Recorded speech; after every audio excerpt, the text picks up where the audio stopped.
Hey guys, what's going on? My name is Sam Guzzone, and this is my ENME351 Arduino project, and for it I created a race car game. Let's start by showing the controls for the game.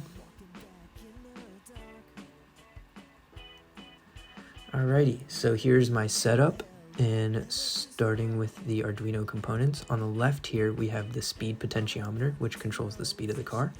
On the right, we have the direction potentiometer, controlling the direction. And over here, we have the boost, which if you cover the potentiometer, doubles your speed. Then over here on the left, we have the 321 Go LEDs. And over here on the right, we have our servo motor actuation, which acts as a speedometer.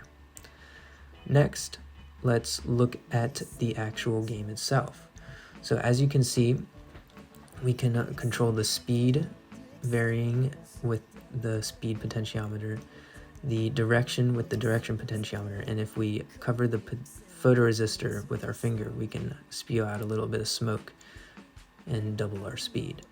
Now there are 7 checkpoints throughout this course, and these, in order for them to be marked as complete, the car has to run through these checkpoints. And as you can see, as we wrap through the first lap here, our lap counter at the bottom will go to 1. Now, if the car goes too far off the course and hits the grass like here, it'll say ouch and tell you to set the speed to 0, so that way you can restart.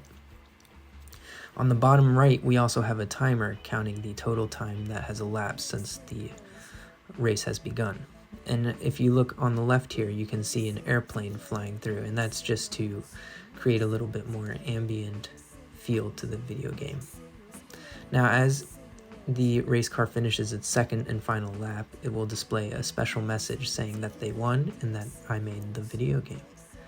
So let's look at the code. Here we have the Arduino code. We begin by setting the constants and setting our pins for the Arduino. Next, we have the 321 Go digital writes for the LEDs. And then finally, we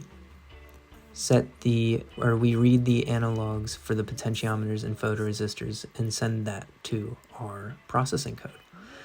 Now, if you look at the right, we have our processing code setting our variables and loading in all of our images.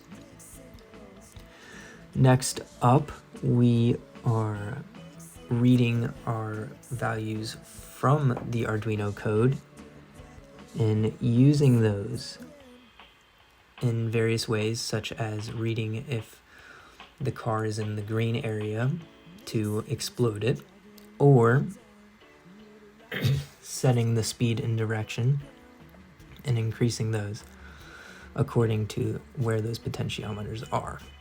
We also have the checkpoints here, as well as the lap counter and resetting the checkpoints there. Finally, we have the plane code and the car code at the very bottom here with the smoke following it. Thank you, and this was my ENME351 presentation.